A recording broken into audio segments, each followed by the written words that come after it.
Hello, and thank you for joining us. I'm Ryan Sage, Assistant City Attorney with the City of Sioux Falls. We're here today with the Compassionate Sioux Falls Initiative. The Compassionate Sioux Falls Initiative is an initiative designed to move from tolerance to acceptance in our community. Every month we like to spotlight an organization, business, or individual that is doing their part to include compassion with their daily activities. Today we have Denise Blomberg with us. Denise, you're from Samaritans Feet, and thank you for joining us. Thank you. Why don't you tell us a little bit about Samaritans Feet and your mission?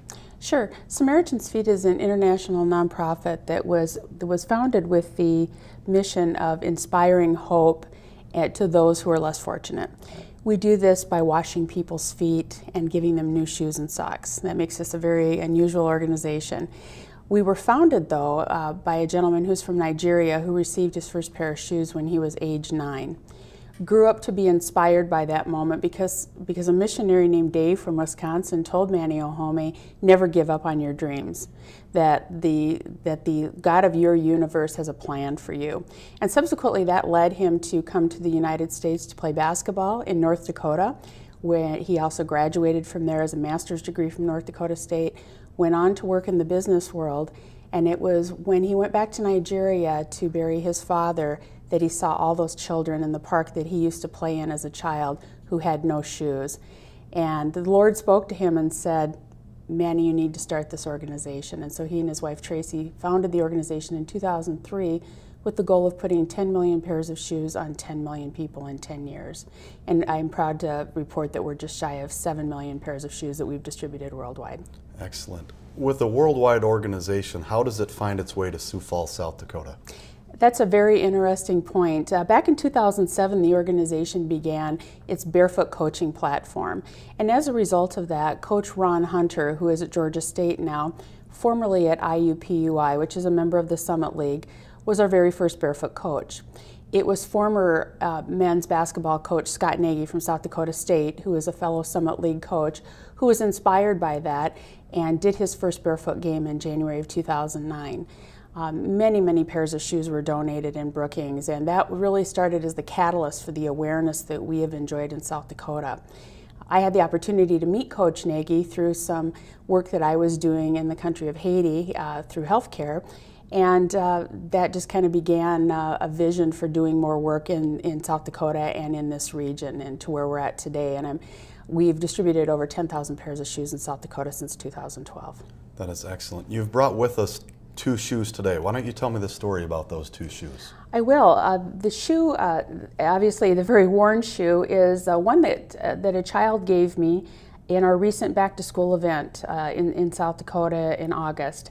These are what we call first world problems, as this is the type of footwear we're seeing in our region. We're not seeing kids going barefoot unless it's 102 degrees in July, as they do in Africa. You know, over 300 million people alone don't have shoes in that country. But in our part of the world, we're seeing ill-fitting footwear, we're seeing shoes that look like this. And obviously when you're starting school, or if you're just in general want to spring in your step and want to be inspired, shoes are really the foundation and are they can be life-changing or life-saving. In our case in the Dakotas, they're going to be life-changing. You talked about the Back to School project with these shoes. What other initiatives do you currently have going on or will be going on in the near future? Sure, we're just right in the middle of our Back to School projects across the Dakotas. In Sioux Falls, we hosted our 4th annual Back to School event in August, where we served over 1,300 children in one day. That just barely scratches the surface of the need. Other times of year, we distribute shoes to groups throughout the region and in South Dakota. We also have a Martin Luther King Day initiative to inspire folks because of the fact that Martin Luther King dreamed of a beloved community and a community with possibilities, and we honor him in January by doing events that are centered and focused around his initiatives. You talked when you first introduced the organization about how you wash the feet and give people socks as well as shoes. Why is that important with regards to the population that you serve? You know, it's incredible. The washing of feet is obviously a Christian tradition of Jesus washing the feet of his disciples. And that doesn't make sense to a lot of people in our very diverse Sioux Falls community. As you know, we have people from many, many countries, many faith backgrounds. Their story is different, and so the goal of our organization is to meet people where they're at. As I mentioned earlier, our hope is to inspire and to have people dream big dreams. So to someone who is from an African country who may not be familiar with any sort of Christian background, that idea is going to seem very foreign to them. But I can tell you that the reaction is amazing. The smiles, just the barriers that you melt down by a volunteer sitting across from a child or an adult and washing their feet breaks down all barriers and is one of the most humble and kind things that we can do for another human being. Not everyone wakes up in the morning and says, I think I'm going to go wash the feet of a stranger today. And so oftentimes the person who is washing the feet is the one who's more impacted than the one receiving the shoes. And we do nothing but new shoes and socks because it's important that people are inspired and given those shoes as a sign of hope and a sign that someone else cares about them. One of the greatest comments that we heard or do hear at many of our events is, "This is the best day of my life." So you can imagine, being an 8-year-old in Sioux Falls, South Dakota, whose family may not have a lot, but that child has a new pair of shoes and has hope because somebody else inspired them.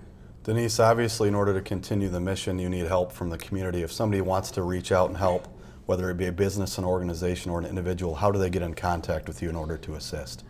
My contact information will be on the screen. People can contact me directly via email, and I'd be more than happy to visit with them. Community partnerships are vital to our organization, both here and abroad. It's through the generosity and kindness of strangers that allows us to be able to supply new shoes to children and adults, both here at home and around the world. We do work in over 325 U.S. communities, over 75 countries, so we have an incredible presence. The greatest gift that we bring when you look at our local involvement is we work side by side with nonprofits in the Sioux Falls and surrounding area or throughout this region to help make a difference in the lives of the people that they are serving day in and day out. While we don't do a shoe distribution every day, we certainly want to come alongside of those folks who are in the trenches and doing ministry or food ministries or just homeless ministries to be able to help supplement what they are doing. Shoes and socks are in the top 5 most expensive items to get a child ready to go back to school. So we completely understand the value of what we're doing. In addition to the actual tangible shoe, all of those other items that I mentioned as far as inspiration and hope really fit in well and mesh well with what other organizations are doing. Denise, thank you very much for the mission that your organization is doing and the need that it's fulfilling in our community. If you're interested in more about Samaritans Feet, their contact information has been listed. If you want more information about Compassionate Sioux Falls, it's siouxfalls.org/compassion or #CompassionateSF, or you can call 367-8745.